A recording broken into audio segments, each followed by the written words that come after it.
이런 집안은 군의 민폐만 된다. 김석진 대대장의 목소리가 면회실에 울려 퍼졌습니다.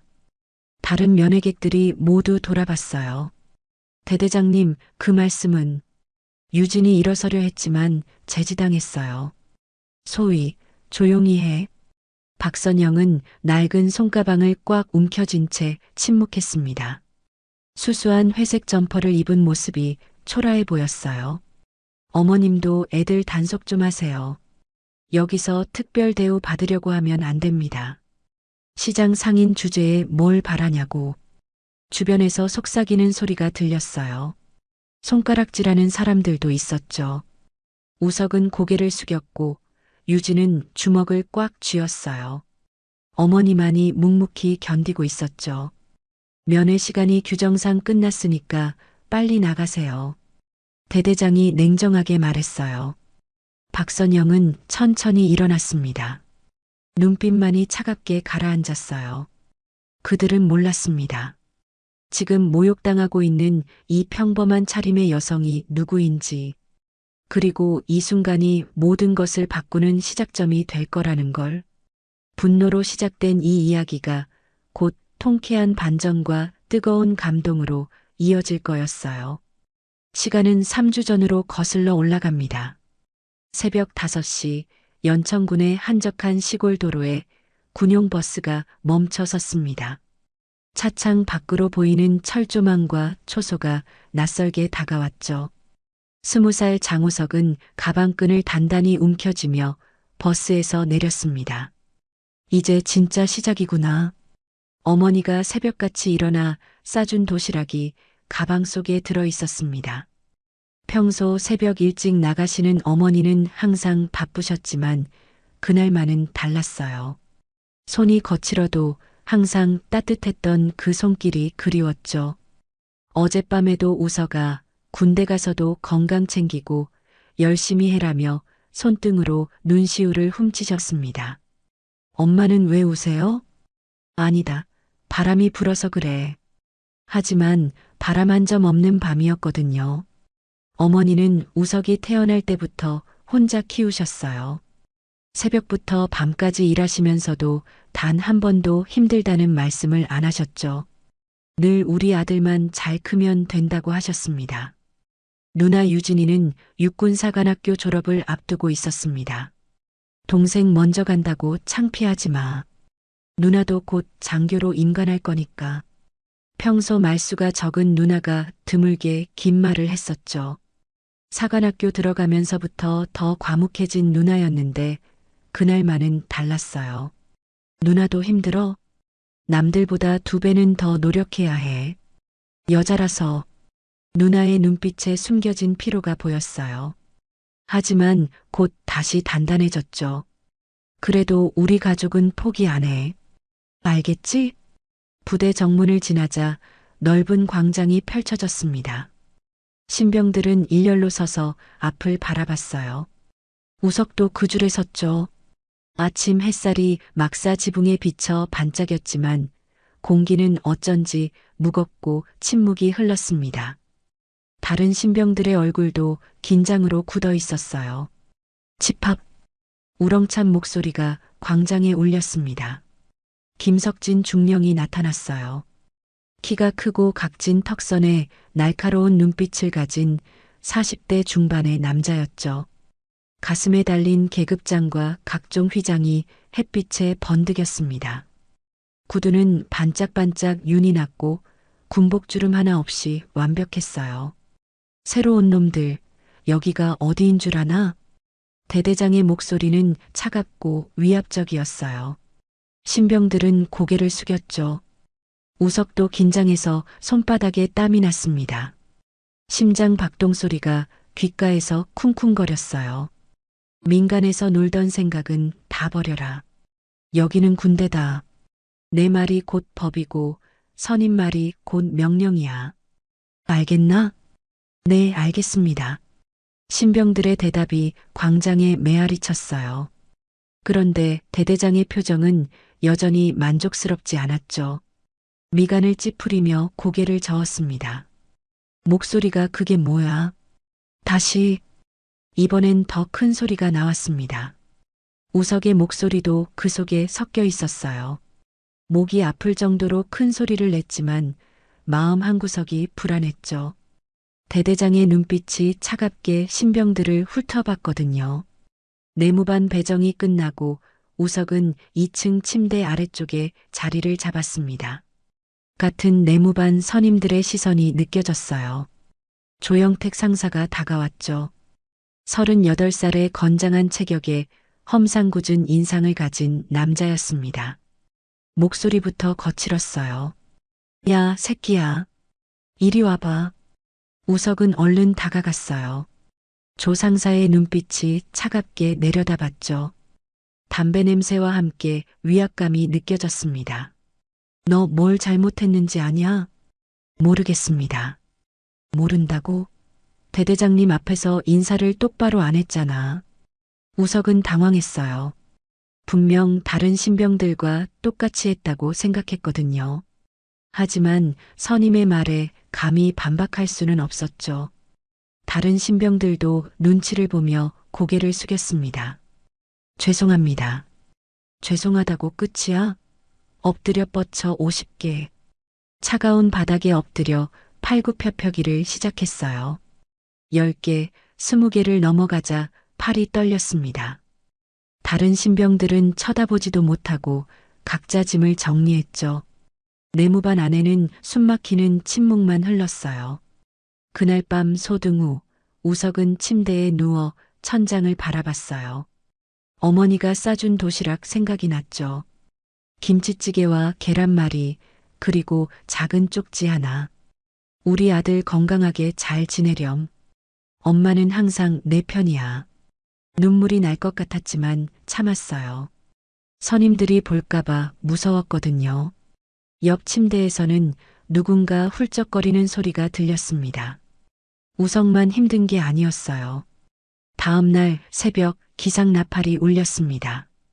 우석은 얼른 일어나 세면을 했어요. 그런데 세면대에서 조 상사와 마주쳤죠. 상사의 눈빛이 여전히 차가웠습니다. 야, 어제 제대로 했나? 네, 했습니다. 그래. 그럼 오늘은 화장실 청소나 해. 이유도 모르게 또 다른 일이 기다리고 있었어요. 우석은 고개를 숙였죠. 이게 정말 어머니가 말씀하신 남자가 되어오는 군 생활인지 의문이 들었습니다. 점심시간 후 우석은 혼자 부대 뒤편에 앉아 있었어요. 하늘을 올려다보니 구름이 천천히 흘러갔죠. 집에 계실 어머니와 곧 장교가 될 누나 생각이 났습니다. 여기서 버텨낼 수 있을까? 작은 한숨이 나왔어요. 그때 멀리서 누군가 지켜보는 시선이 느껴졌죠. 돌아보니 윤지혁 대위가 서 있었습니다. 32살의 단정한 인상을 가진 장교였어요. 하지만 대위는 곧 다른 곳으로 걸어갔죠. 우석은 다시 하늘을 바라봤습니다. 구름 사이로 햇살이 스며들었지만 마음속 불안감은 쉽게 거치지 않았어요. 한 달이 흘렀습니다. 우석은 여전히 조상사의 표적이었어요. 매일 아침 세면대에서 마주치는 그 차가운 눈빛은 변하지 않았죠. 오늘도 어김없이 트집이 시작됐습니다. 야, 세수 제대로 안 했네? 다시 해. 네, 알겠습니다. 알겠습니다가 아니라 바로 하라고. 그런데 그날 오후 부대에 새로운 소식이 전해졌어요. 신임 장교가 부임한다는 거였죠. 우석은 별 관심이 없었습니다. 어차피 장교들은 병사들과는 다른 세계에 사는 사람들이었거든요. 오후 2시 행정반 앞에 택시 한 대가 멈춰 섰습니다. 차에서 내린 건 단정한 군복을 입은 젊은 여성 장교였어요. 어깨에 달린 소위 계급장이 햇빛에 반짝였죠. 그런데 그 얼굴이 낯익었습니다. 유진 누나? 우석은 눈을 비비며 다시 봤어요. 분명히 누나였죠. 장유진 소위가 이 부대에 배속된 거였습니다. 누나는 우석을 발견하고 잠깐 놀란 표정을 지었어요. 하지만 곧 평상시 과묵한 얼굴로 돌아갔죠. 주변에 다른 병사들이 있었거든요. 다음 날 아침 간부회의실에서 소란이 일었습니다. 새로 부임한 장유진 소위 때문이었어요. 김석진 대대장이 회의를 주재하고 있었죠. 이번 주 교육계획에 대해 말씀드리겠습니다. 유진이 자료를 들고 일어섰어요. 그런데 대대장이 손을 들어 제지했죠. 잠깐, 소위. 여기서는 경험 있는 장교가 먼저 발언하는 게 관례야.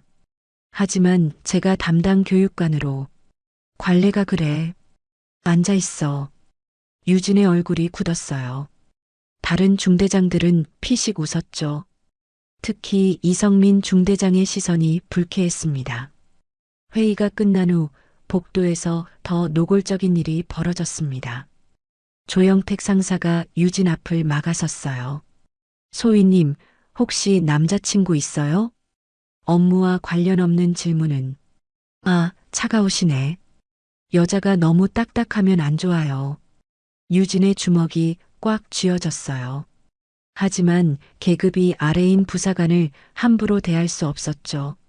그런 일이 반복됐습니다. 중대 순시를 나가도 부사관들은 유진의 지시를 무시했어요. 병사들 집합시켜 주세요. 지금 다른 일 하고 있는데요. 명령입니다. 아, 네. 나중에 할게요. 하지만 나중은 오지 않았어요. 유진이 직접 병사들을 불러 모아야 했죠. 병사들 사이에서도 소문이 돌기 시작했습니다. 대대장이 간부들 앞에서 한 말이 퍼진 거였어요. 장씨 집안이 별 볼 일 없나 봐. 아들은 병으로, 딸은 장교로 왔네. 그 말이 우석의 귀에도 들렸어요. 다른 병사들이 수군거리는 소리였죠. 야, 장우석? 너 누나가 장교라며? 응. 그럼 왜 너는 병으로 왔어? 이상하네. 우석은 대답하지 않았어요. 해명해봐야 소용없다는 걸 알았거든요. 그날 저녁 조 상사가 우석을 불렀어요. 야, 장우석? 너 누나가 소희라며? 네, 맞습니다. 그럼 넌 뭐야? 왜 병으로 왔어? 공정하게 입대했습니다. 공정하게? 하, 웃기네. 집안이 그 모양이니까 누나는 장교지라고 너는 병으로 온 거지. 우석의 얼굴이 빨갛게 달아올랐어요. 하지만 참아야 했죠. 화장실 청소하고 와. 이번에는 청소였어요. 우석은 고개를 끄덕이고 화장실로 향했죠. 한편 유진은 다른 고통을 겪고 있었어요. 역은 화장실에서 이성민 중사와 마주친 거였죠. 어머, 소희님. 여기서 뵙네요. 중사님. 혼자 계시니까 외롭겠어요. 제가 부대 안내해 드릴까요? 괜찮습니다. 유진이 화장실을 나가려 했어요. 그런데 이성민 중사가 팔을 잡았죠. 잠깐만요, 소희님. 놓으세요. 그때 다른 여군이 들어왔죠. 이성민 중사는 얼른 손을 놨습니다. 며칠 뒤 더 심각한 일이 벌어졌습니다. 유진이 교육을 진행하는데 부사관들이 대놓고 반발한 거였어요. 중사님, 병사들에게 이 내용 교육해 주세요. 소희님, 이건 좀 어려운데요. 왜 어렵습니까? 병사들이 여자 장교 말 잘 안 들어요. 유진의 얼굴이 창백해졌어요. 이건 명백한 성차별이었죠. 결국 교육은 다른 남자 장교가 대신했어요. 유진은 한쪽에서 지켜볼 수밖에 없었죠. 자신의 존재가 무력하게 느껴졌습니다. 그날 밤 남매는 부대 뒤편에서 잠깐 만났어요. 주변에 아무도 없는 걸 확인하고 나서였죠. 누나, 괜찮아? 응. 너는? 그저 그래. 둘 다 힘들다는 걸 알았지만 말하지 않았어요. 서로에게 걱정 끼치기 싫었거든요. 이상해, 우석아. 뭐가? 여기 뭔가 이상해. 이런 게 정상이 아니야. 우석도 느끼고 있었어요. 단순한 군기 문제가 아닌 것 같았거든요. 누나 말이 맞아. 뭔가 더 큰 문제가 있는 것 같아. 두 사람은 서로를 바라봤어요. 불안한 직감이 스쳐 지나갔죠. 이 모든 일이 우연이 아닐 수도 있다는 생각이 들었습니다. 몇 주가 더 지났습니다. 우석의 얼굴엔 어제 조상사에게 맞은 멍 자국이 희미하게 남아 있었어요. 세면을 할 때 거울에 비친 모습이 초라했죠. 예전보다 훨씬 야위어 보였습니다. 장우석, 면회 왔다. 행정반 중사의 목소리가 복도에 울렸어요. 우석은 깜짝 놀랐죠. 면회라니 누가 왔을까요? 면회실로 향하는 길에 다른 병사들이 수군거렸어요. 제 면회 왔네. 어떤 사람이 왔을까? 별 볼 일 없을 거야. 집안이 그 모양인데. 면회실 문을 열자 익숙한 뒷모습이 보였습니다. 낡은 검정 가방을 무릎 위에 올린 채 앉아 있는 어머니였어요. 수수한 회색 점퍼에 편한 운동화를 신고 계셨죠. 다른 면회객들에 비해 소박한 차림이었습니다. 엄마, 박선영이 고개를 돌렸어요. 새벽부터 일하느라 거칠어진 손으로 아들의 얼굴을 살펴봤죠. 왼쪽 볼에 멍 자국을 발견하고 눈빛이 차가워졌습니다. 우석아, 이게 뭐야? 아, 이거요? 훈련하다가 넘어졌어요. 넘어져서 이렇게 돼? 어머니의 눈은 예리했어요. 하지만 우석은 사실을 말할 수 없었죠. 그때 유진이 들어왔습니다. 소위 계급장을 단 군복 차림이었어요. 하지만 얼굴색이 좋지 않았죠. 엄마, 언제 오셨어요? 방금 왔다. 유진아, 너도 많이 야위었네. 어머니의 목소리에 걱정이 묻어났어요. 면회실 한쪽에서 김석진 대대장이 지켜보고 있었습니다. 팔짱을 끼고 비웃는 표정을 짓고 있었어요. 저게 그 집 어미구나. 대대장의 목소리가 작게 들렸어요. 하지만 일부러 들리게 한 거였죠. 별 볼 일 없어 보이네요. 조 상사가 맞장구를 쳤어요. 박선영의 귀에도 그 말이 들렸습니다. 하지만 표정 하나 바꾸지 않았어요. 그저 아이들을 바라볼 뿐이었죠. 엄마, 어떻게 여기까지 오셨어요? 유진이 조심스럽게 물었어요. 버스 타고 왔지. 우리 애들 보고 싶어서. 어머니는 가방에서 포장지에 싼 무언가를 꺼냈어요. 김치와 반찬들이었죠. 이것도 가져왔는데 받을 수 있나? 면회 물품은 검사를 받아야 합니다. 행정반 중사가 다가와 포장을 뜯어 확인했죠. 김치는 냄새 때문에 안 됩니다. 아, 그래요? 몰랐네. 결국 가져온 것 중 받을 수 있는 건 과자 몇 개뿐이었어요. 그때 대대장이 다가왔습니다. 면회 시간이 규정상 거의 다 됐습니다. 서둘러 주세요. 실제로는 아직 시간이 많이 남아 있었어요. 어머님, 요즘 젊은 것들이 군대를 만만하게 생각하는데 여기는 그런 곳이 아닙니다. 네, 알고 있습니다. 특히 이런 집안은 군의 민폐만 되거든요. 순간 면회실이 조용해졌어요. 너무나 모욕적인 말이었거든요. 대대장님, 그 말씀은 소위 조용히 해. 박선영은 여전히 침묵했어요. 하지만 눈빛이 차갑게 변했죠. 알겠습니다. 그럼 됐고 시간이 다 됐으니까 마무리하세요. 엄마, 일찍 가셔야 해요. 그래, 알겠다. 박선영은 일어섰어요. 하지만 아이들을 떠나기 싫어하는 마음이 역력했죠. 우석아, 조금만 참아라. 금방 끝날 거야. 네, 엄마. 유진아, 너도 힘들겠지만 잘 버텨.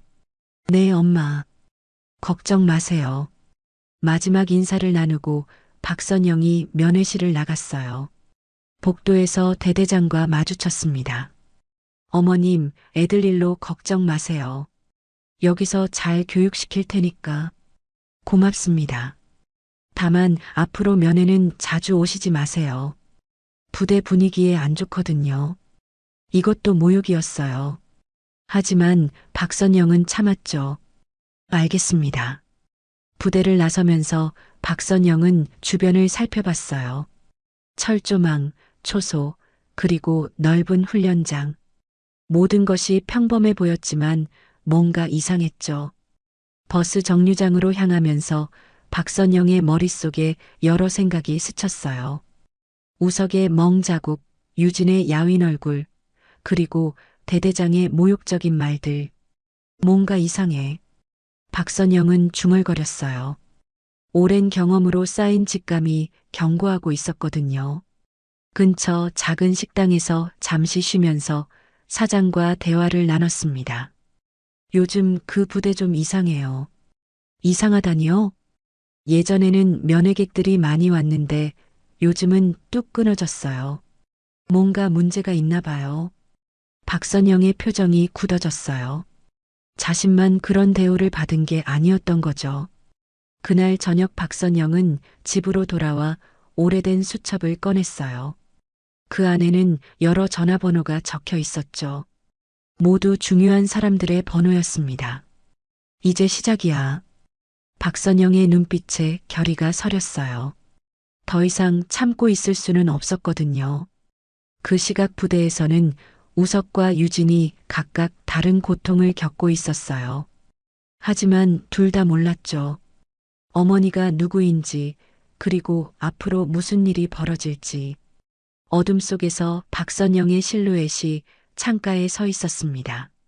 멀리 부대 방향을 바라보는 모습이 결연해 보였어요. 다음 날 새벽 부대에 긴급한 분위기가 감돌았습니다. 행정반은 밤새 전화를 받느라 분주했어요. 육군본부에서 직접 연락이 온 거였죠. 대대장님, 큰일 났습니다. 행정반장이 급히 대대장실로 달려갔어요. 김석진 중령은 커피를 마시며 여유롭게 앉아 있었죠. 뭔 일이야? 육군본부에서 감찰관이 온다고 합니다. 감찰관? 네. 투스타 장군이 직접 파견한다고. 김 대대장의 표정이 굳어졌어요. 투스타 장군이라면 육군 최고 위급 인사였거든요. 순식간에 부대 전체가 발칵 뒤집혔어요. 간부들은 급히 회의실로 모였고 부사관들은 각종 서류를 뒤지기 시작했죠. 오전 10시 부대 정문에 검은색 승용차 2대가 도착했습니다. 경호원들이 먼저 내렸고 이어서 군복을 입은 한 여성이 모습을 드러냈어요. 김 대대장은 정문까지 마중 나갔었죠. 그런데 차에서 내린 사람을 보는 순간 얼어붙었습니다. 어제 그 여자? 바로 어제 소박한 차림으로 면회 온 박선영이었어요. 하지만 지금은 완전히 다른 모습이었죠. 정갈한 군복의 어깨에는 투스타 계급장이 번쩍였습니다.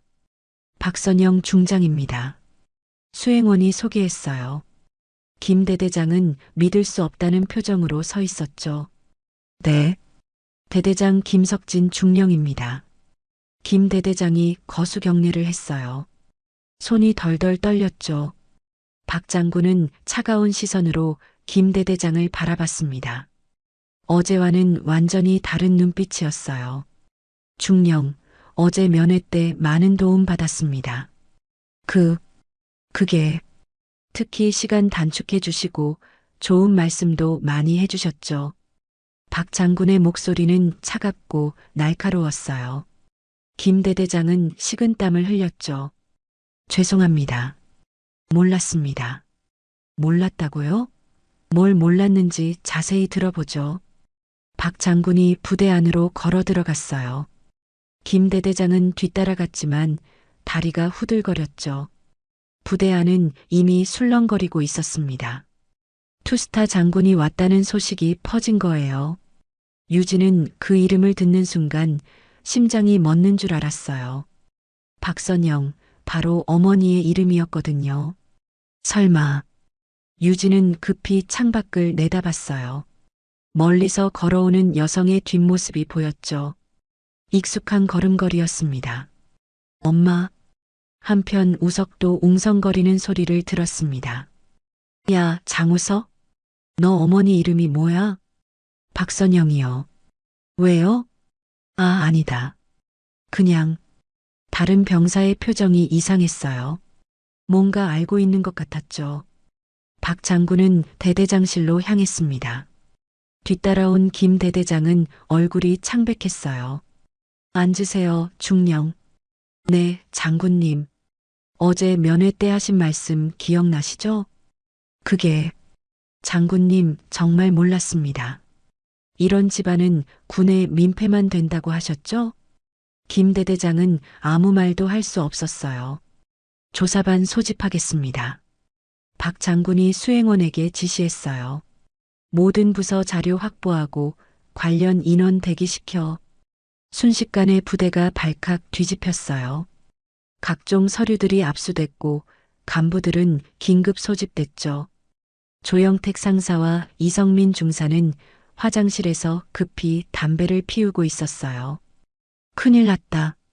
진짜 큰일 났어. 뭔 일인지 모르겠지만 분위기가 심상치 않아. 하지만 불안감은 감출 수 없었어요. 오후 2시 전 간부 회의가 소집됐습니다. 박 장군이 직접 주재하는 회의였어요. 여러분, 이번 감찰은 특별합니다. 박 장군의 목소리가 회의실에 울렸어요. 부대 운영 실태를 전면 점검할 예정입니다. 간부들의 얼굴이 굳었어요. 특히 병무관리, 부대 기강, 그리고 간부들의 언행에 대해서도 면밀히 조사하겠습니다. 김 대대장은 식은땀을 흘렸어요. 회의가 끝난 후 박 장군은 윤지혁 대위를 따로 불렀습니다. 대위, 잠시 이야기 좀 하죠. 네, 장군님. 이 부대 상황이 어떻습니까? 윤 대위는 잠시 망설였어요. 그동안 보고 들은 것들이 많았거든요. 장군님, 솔직히 말씀드려도 될까요? 물론입니다. 문제가 많습니다. 윤 대위의 목소리에 진정성이 묻어났어요. 구체적으로 어떤 문제들이죠? 병사 가혹행위, 보급품 부정, 그리고 윤 대위는 유진이 당한 성희롱에 대해서도 말했어요. 박 장군의 표정이 점점 어두워졌어요. 증거가 있습니까? 네. 몇 가지 자료를 모아뒀습니다. 1시간 후 윤 대위가 가져온 자료를 본 박 장군은 분노를 참기 어려웠어요. 자신의 아이들이 당한 일들이 적나라하게 드러나 있었거든요. 그 시각 내무반에서는 병사들이 수군거리고 있었어요. 야, 정말 이상하다. 장우석 어머니 이름이 박선영이래. 그럼 설마 그 장군이 장우석 어머니? 우석은 그 말을 듣고 깜짝 놀랐어요. 그럴 리 없어. 우리 엄마는 그냥 평범한 사람이야. 하지만 이름이 똑같잖아. 동명이인일 거야. 우석은 믿고 싶지 않았어요. 한편 유진은 더 큰 충격을 받고 있었어요. 다른 장교들의 시선이 달라진 게 느껴졌거든요. 장소희, 혹시... 네, 어머님이... 아니에요. 착각이실 거예요. 유진도 인정하고 싶지 않았어요. 그날 밤 박 장군은 홀로 부대를 둘러봤습니다. 자신의 아이들이 고생한 이곳을 직접 보고 싶었거든요. 내무반을 지나며 우석이 생활하는 곳을 봤어요. 좁고 답답한 공간이었죠. 여기서 우리 아들이... 박 장군의 가슴이 아팠어요. 여군 숙소도 둘러봤습니다. 유진이 혼자 견뎌낸 곳이었죠. 미안하다, 애들아. 박 장군의 눈가가 촉촉해졌어요. 새벽이 되자 박 장군은 결심을 굳혔습니다. 더 이상 숨길 필요가 없었어요. 아이들에게도 부대 전체에게도 진실을 말할 때가 됐죠. 내일이면 모든 게 끝날 거야. 박 장군의 눈빛에 결의가 서렸어요. 다음 날 아침 7시 박 장군은 조사팀과 함께 부대 순찰을 시작했습니다. 첫 번째 목적지는 보급 창고였어요. 여기가 보급 창고입니다. 박 장군이 창고 문을 열자 텅 빈 선반들이 보였어요. 장부상으론 물품이 가득해야 할 곳이었는데 실제로는 절반도 없었죠. 중령, 이게 뭡니까? 그게 일시적으로 부족한 상황입니다. 조사관이 장부를 펼쳐 보였어요. 기록과 현실이 전혀 달랐죠. 라면 50박스가 어디 갔습니까? 김 대대장은 식은땀을 흘렸어요. 대답할 수 없었거든요. 두 번째는 회계실이었습니다. 컴퓨터 화면에는 이상한 거래 내역들이 가득했어요. 병사 외출비 명목으로 월 100만 원씩 빠져나갔네요. 그건 필요한 지출이었습니다. 어떤 필요요? 영수증도 없고 사용처도 불분명한데 박 장군의 목소리가 차가워졌어요. 오후에는 병사들의 진술이 있었습니다. 상담실에서 따로 진행됐어요. 상사님이 자주 때렸어요. 이유도 없이. 첫 번째 증인 이등병 박민수의 팔에는 멍 자국이 선명했어요. 며칠 전에도 얼굴을 때려서 이가 흔들려요. 두 번째 증인도 세 번째 증인도 비슷한 증언을 했어요. 총 10명의 병사가 가혹행위를 당했다고 진술했죠. 매일 청소를 시켰어요. 밥도 제대로 못 먹게 했어요. 화장실 가는 것도 허락받아야 했어요. 증언들이 이어질수록 박 장군의 얼굴이 굳어졌어요. 저녁에는 유진의 진술이 있었습니다. 여군 상담실에서 따로 진행됐어요. 중사님들이 업무 지시를 무시했습니다. 유진의 목소리는 떨렸지만 단호했어요. 구체적으로 어떤 일이 있었나요? 이성민 중사가 사무실에서 부적절한 행동을 했습니다. 증거가 있나요? CCTV에 기록되어 있을 겁니다. 조사팀은 즉시 CCTV를 확인했어요. 유진의 말이 모두 사실이었죠. 화면 속 이성민 중사는 유진에게 다가가 어깨를 만지고 있었어요. 유진이 뿌리치는 모습도 그대로 녹화되어 있었죠. 이건 명백한 성희롱입니다. 조사관의 말에 박 장군은 주먹을 꽉 쥐었어요. 저녁 무렵 김 대대장이 마지막 변명을 시도했습니다. 장군님, 군대는 원래 엄격한 곳입니다. 엄격한 것과 불법은 다릅니다. 하지만 여기서는 제가 원하는 대로 중령, 군대는 개인 소유물이 아닙니다. 김 대대장은 더 이상 할 말이 없었어요. 그날 밤 박 장군은 모든 자료를 검토했습니다. 보급품 부정, 병사 구타, 여군 성희롱, 회계 부정까지 부대 전체가 썩어 있었어요. 이 정도일 줄 몰랐습니다. 수행원이 조심스럽게 말했어요. 내 아이들이 이런 곳에서. 박 장군의 목소리가 떨렸어요. 조사 결과는 명확했습니다. 더 이상 숨길 수도 변명할 수도 없었죠. 모든 증거가 완벽했거든요. CCTV 영상, 회계장부, 병사들의 증언까지. 비리의 전모가 드러난 거였어요. 내일 발표하겠습니다. 박 장군이 결정을 내렸어요. 그 시각 김 대대장은 사무실에서 절망하고 있었어요. 모든 게 끝났다는 걸 알았거든요. 조영택 상사와 이성민 중사도 마찬가지였어요. 증거가 너무 명확해서 부인할 수도 없었죠.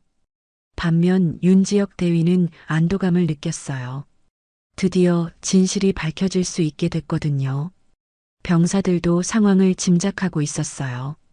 분위기가 완전히 바뀐 걸 느꼈거든요. 이제 달라질 것 같아. 정말 그럴까? 분명히 달라질 거야.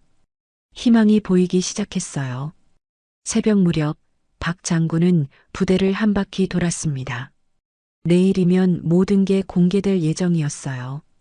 자신의 정체도 아이들이 당한 일도 부대의 비리도 모두 드러날 거였죠. 이제 끝이야. 박 장군의 눈빛에 결의가 서렸어요. 정의를 구현할 때가 온 거죠. 사흘 뒤 오후 부대의 낡은 지프 한 대가 조용히 들어섰습니다. 운전석에서 내린 사람은 계급장을 가린 야전복 차림의 중년 여성이었어요. 박 장군이었지만 아무도 알아보지 못했죠. 어디서 오셨어요? 초병이 다가와 물었어요. 육군본부에서 파견 나왔습니다. 시설 점검차. 박 장군은 가짜 신분증을 보여줬어요. 소령 계급으로 위장한 거였죠. 박 장군은 천천히 부대 안을 걸었습니다. 며칠 전과는 다른 시각에서 보려고 했거든요. 첫 번째로 향한 곳은 생활관이었어요. 오후 훈련 시간인데도 몇몇 병사들이 청소를 하고 있었죠. 왜 훈련에 참가하지 않나요? 박 장군이 물었어요. 상사님이 청소하라고 했습니다. 무슨 청소요? 간부 숙소 청소요. 박 장군의 눈빛이 차가워졌어요. 병사들을 사적으로 이용하고 있는 거였죠. 간부 숙소로 가보니 정말로 병사들이 청소하고 있었어요. 심지어 개인 빨래까지 하고 있었죠. 이것도 업무인가요? 박 장군이 조영택 상사에게 물었어요. 당신 누구요? 소령님이면 뭘 그런 걸 신경 써요. 조 상사의 태도가 거만했어요. 박 장군을 만만하게 본 거죠. 규정을 물어본 겁니다. 규정? 여기서는 선임이 시키면 하는 거예요. 박 장군은 아무 말도 하지 않았어요. 하지만 마음속으로는 분노가 끓고 있었죠. 두 번째로 간 곳은 급식소였습니다. 점심시간이 지났는데도 배식대가 비어 있었어요. 밥은 언제 주나요? 굶주린 병사에게 물었어요. 저녁에 한 번만 줍니다. 왜요? 보급품이 부족하다고 해서요. 박 장군은 보급 창고를 확인했어요. 며칠 전보다 더 텅 비어 있었죠. 그때 이성민 중사가 트럭에 뭔가를 실어 나르는 모습이 보였어요. 보급품들이었죠. 중사님, 어디 가시는 거예요? 박 장군이 다가가 물었어요. 소령님이 왜 그런 걸 물어요? 궁금해서요. 궁금하면 대대장님께 물어보세요. 이성민 중사도 무례하게 대답했어요. 박 장군은 몰래 트럭을 따라갔어요. 부대 밖 민간 상점으로 향하는 걸 확인했죠. 역시 빼돌리고 있었구나. 증거를 확실히 봤어요. 세 번째는 대대장실 앞이었습니다. 문이 열려 있어서 안에서 나오는 소리가 들렸어요. 여기선 내 말이 곧 법이야. 알겠어? 김 대대장의 목소리였어요. 하지만 규정상 다른 장교가 항의했어요. 규정은 내가 만드는 거야.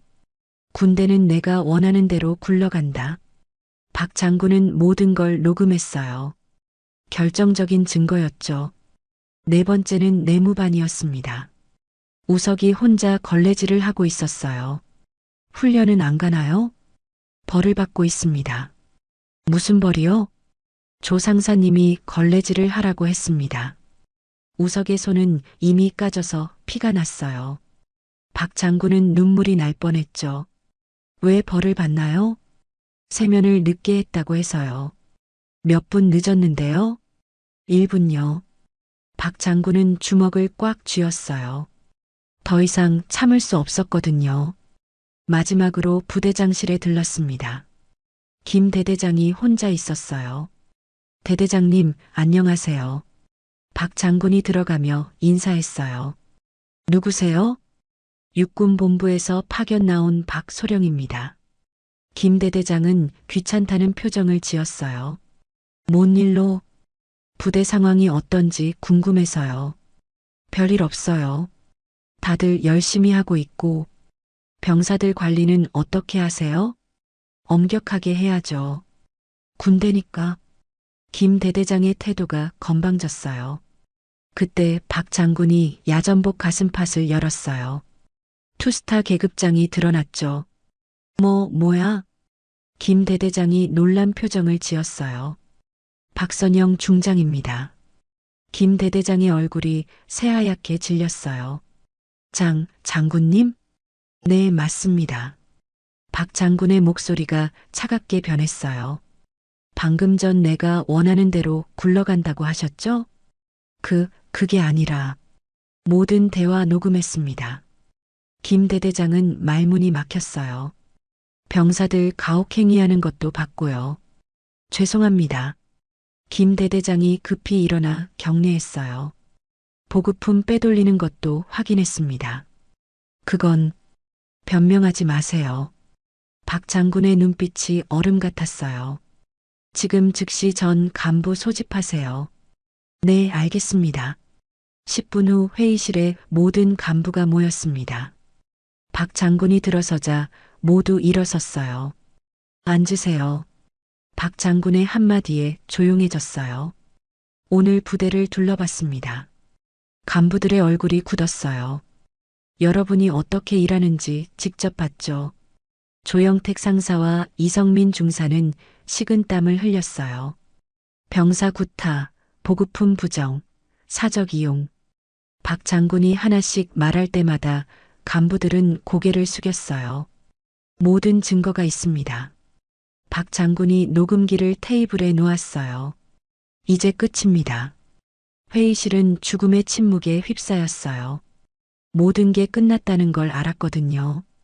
김 대대장의 얼굴에는 절망이 스며들었어요. 자신이 만든 체계가 무너지는 순간이었죠. 다음 날 오전, 박 장군은 피해 병사들을 위한 특별 면담실을 마련했습니다. 안전하고 편안한 분위기에서 진실을 들어보려고 했거든요. 첫 번째로 들어온 건 이등병 박민수였어요. 얼굴에 아직 멍 자국이 남아 있었죠. 편하게 앉아요. 박 장군의 목소리는 따뜻했어요. 민수는 긴장한 채 앉았죠. 천천히 말해보세요. 어떤 일이 있었는지. 처음에는 사소한 일로 시작됐어요. 민수의 목소리가 떨렸어요. 세면대에서 조상사님과 부딪혔는데 그때부터 이야기가 이어질수록 박 장군의 표정이 굳어졌어요. 매일 아침 화장실 청소를 시켰어요. 못하면 발로 차고. 민수가 소매를 걷어올리자 시퍼런 멍 자국들이 드러났어요. 이것도 맞은 거예요? 네. 어제도 맞았습니다. 박 장군은 사진을 찍어 증거로 남겼어요. 두 번째는 상병 김철수였습니다. 더 오랫동안 고생한 병사였어요. 저는 6개월 동안 당했어요. 왜 신고하지 않았나요? 신고해도 소용없다고 했거든요. 오히려 더 맞는다고. 김철수는 눈물을 흘렸어요. 이성민 중사도 가담했나요? 네. 오히려 더 심했어요. 용돈까지 빼앗아 갔거든요. 얼마나요? 5만 원 다 뺏겼어요. 박 장군은 기록을 남겼어요. 모든 증언이 증거가 될 거였거든요. 세 번째부터 10번째까지 모든 피해 병사의 증언이 이어졌어요. 패턴은 비슷했지만 피해는 각각 달랐죠. 식사도 제대로 못하게 했어요. 화장실 가는 것도 허락받아야 했어요. 밤에도 불러서 청소시켰어요. 증언을 들을수록 박 장군의 분노는 커졌어요. 하지만 차분하게 모든 걸 기록했죠. 오후에는 유진과 개별 면담을 했습니다. 모녀 간의 대화였지만 공식적인 절차였어요. 소위 상세히 말해보세요. 처음 부임했을 때부터 무시당했습니다. 유진의 목소리는 단호했어요. 회의에서 발언권도 주지 않았고 업무 지시도 무시했어요. 성희롱도 있었다고 했죠? 네. 이성민 중사가 사무실에서 유진이 그날 일을 자세히 설명했어요. 박 장군은 딸의 고통을 느꼈지만 감정을 드러내지 않았죠. 마지막은 우석과의 면담이었습니다. 가장 힘든 시간이 될 걸 알았어요. 우석이 편하게 말해. 엄마. 아니, 장군님. 우석은 여전히 믿기 어렵다는 표정이었어요.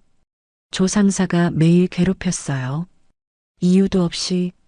구체적으로 어떤 일들이? 우석이 하나씩 말할 때마다 박 장군의 가슴이 아팠어요. 가장 힘들었던 때는 언제였나요? 면회 온 다음 날이었어요. 더 심하게 괴롭혔거든요. 박 장군은 눈시울이 붉어졌어요.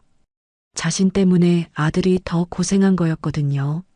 모든 면담이 끝난 후 박 장군은 가해자들을 소집했습니다. 이번에는 신문이었어요. 조영택 상사가 첫 번째였습니다. 여전히 거만한 표정이었어요. 상사, 병사 구타 사실을 인정합니까? 그건 군기잡기였습니다. 군기잡기요? 매일 청소를 시키는 게 군대는 원래 그런 곳입니다. 조상사는 끝까지 인정하지 않았어요. 그럼 이건 뭡니까? 박 장군이 녹음기를 틀었어요. 조상사가 병사를 때리며 욕하는 소리가 나왔죠. 이건 조상사의 얼굴이 창백해졌어요. 이성민 중사도 마찬가지였습니다. 성희롱 증거를 보여주자 할 말이 없어졌어요. CCTV에 다 나와 있습니다. 죄송합니다. 술을 마셔서 술이 변명이 됩니까? 박 장군의 목소리가 차가웠어요. 마지막은 김석진 대대장이었습니다. 여전히 자신이 옳다고 생각하고 있었어요. 중령, 마지막으로 할 말 있습니까? 저는 군기를 바로잡으려고 했을 뿐입니다. 군기요? 네. 요즘 병사들이 너무 나약해져서 그래서 구타하고 돈을 빼앗았다는 겁니까? 김 대대장도 더 이상 변명할 수 없었어요. 그날 저녁 국방부 조사팀이 도착했습니다. 군검찰도 함께였어요. 모든 자료 넘겨드리겠습니다. 박 장군이 조사팀장에게 말했어요. 증거가 이렇게 많나요? 네. 녹음, 영상, 증언 모두 있습니다. 조사팀은 자료를 보고 놀랐어요. 이렇게 체계적으로 정리된 건 처음이었거든요. 다음 날 새벽 체포 작업이 시작됐습니다. 군 수사대가 움직인 거였어요. 조영택 상사 구속영장이 발부됐습니다. 조 상사는 믿을 수 없다는 표정이었어요. 하지만 이미 늦었죠. 이성민 중사도 마찬가지였습니다.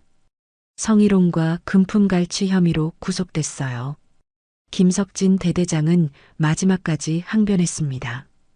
이건 부당합니다. 저는 군기를 위해 중령 조용히 하세요. 하지만 수갑이 채워지는 순간 무너졌어요. 병사들은 그 모습을 지켜봤습니다. 믿기 어려운 광경이었어요. 정말 잡혀가네. 꿈 같다. 이제 안전할까? 병사들의 얼굴에 안도감이 스며들었어요. 가해자들이 모두 끌려간 후 박 장군은 전체 부대원을 소집했습니다. 여러분, 오늘부터 모든 게 바뀔 겁니다. 박 장군의 목소리가 운동장에 울렸어요. 군대는 힘으로 지켜지는 게 아닙니다. 정의로 지켜지는 거예요. 병사들이 고개를 끄덕였어요. 앞으로는 누구든 부당한 대우를 받으면 즉시 신고하세요. 그리고 서로를 존중하며 생활해 주기 바랍니다. 박 장군의 말에 박수가 터져 나왔어요. 집합이 끝난 후 윤지혁 대위가 다가왔습니다.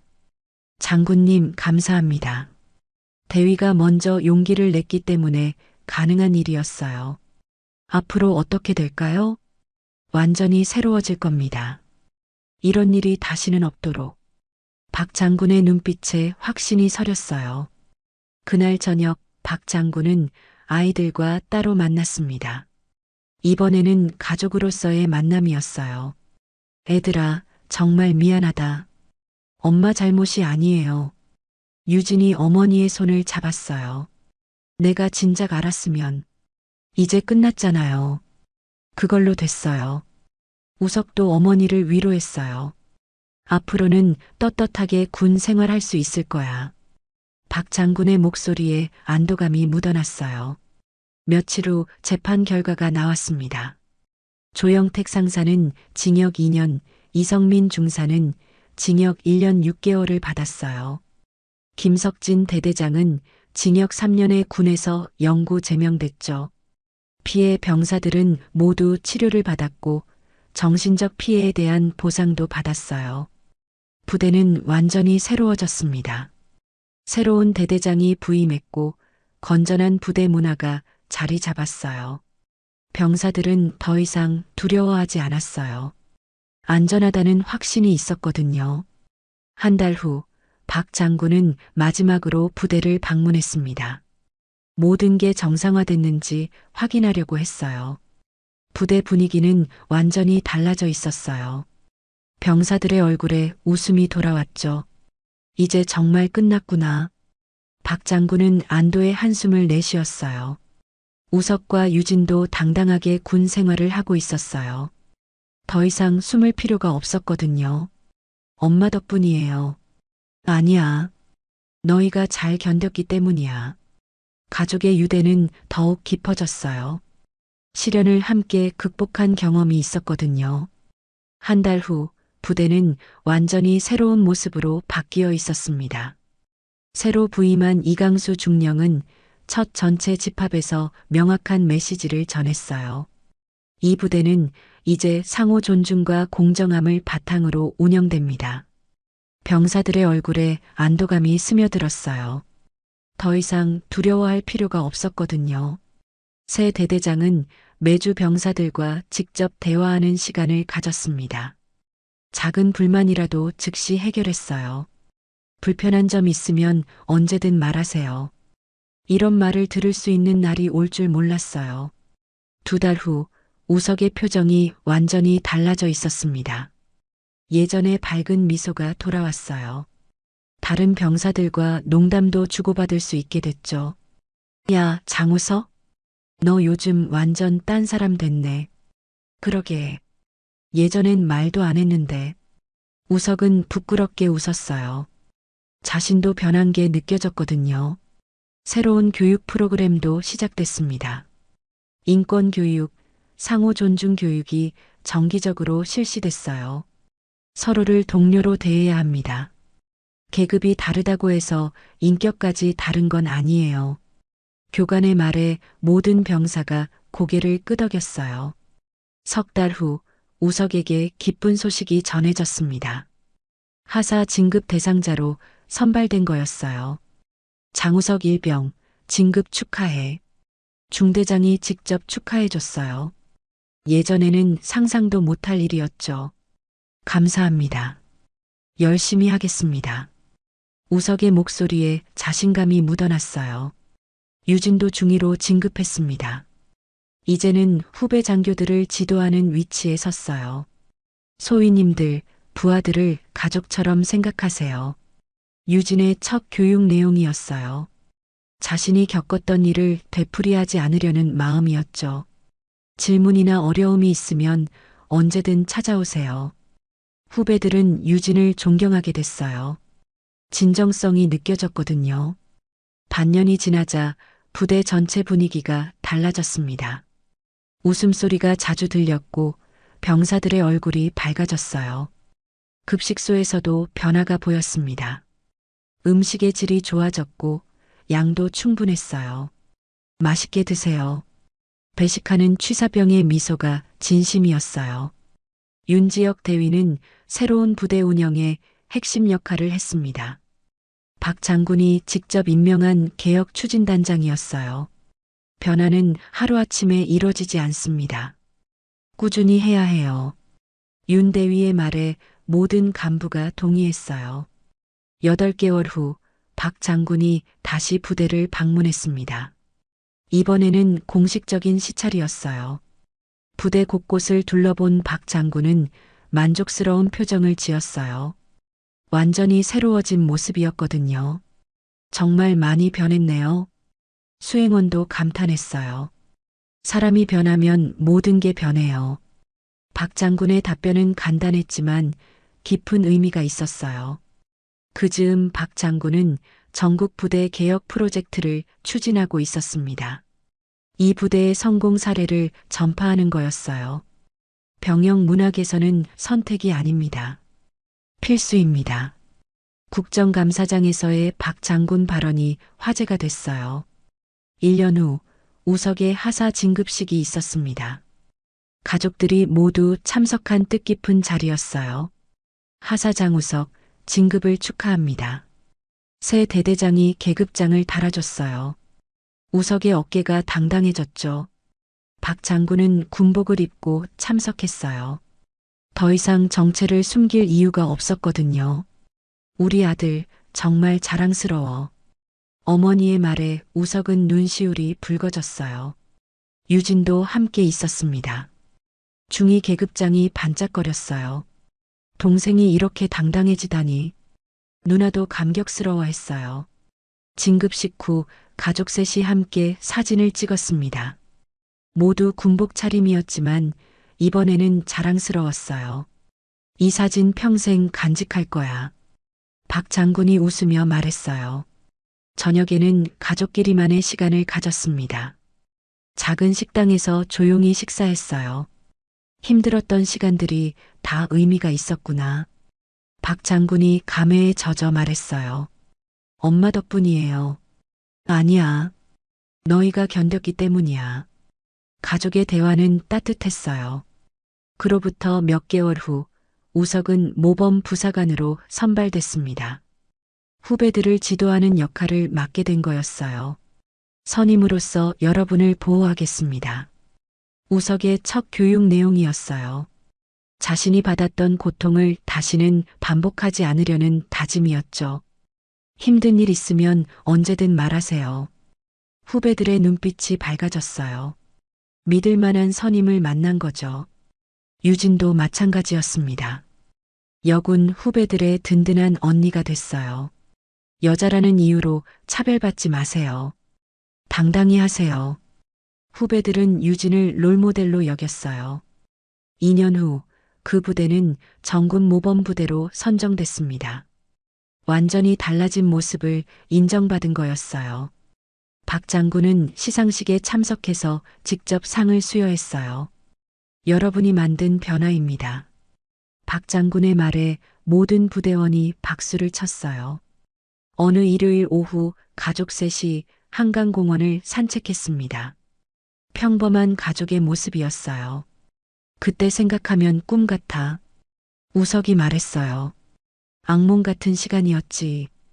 유진도 동감했어요. 하지만 그 시간이 있었기에 지금이 있는 거야. 박 장군의 말이 깊이 와닿았어요. 엄마 고마워요. 너희가 포기하지 않았기 때문에 가능한 일이었어. 가족은 서로를 바라보며 웃었어요. 해가 저물어가는 한강가에서 세 사람은 나란히 걸었습니다. 그림자도 나란히 길게 늘어져 있었어요. 앞으로도 정의로운 길을 걸어가자. 박 장군의 말에 두 아이가 고개를 끄덕였어요. 멀리서 보면 평범한 가족 같았지만 이들이 만든 변화는 수많은 사람들에게 희망을 주고 있었어요. 정의는 때로 늦을 수 있지만 결코 사라지지 않는다는 걸 보여준 가족이었죠. 석양이 한강을 물들이고 있었고 세 사람의 웃음소리가 바람에 실려 퍼져나갔습니다.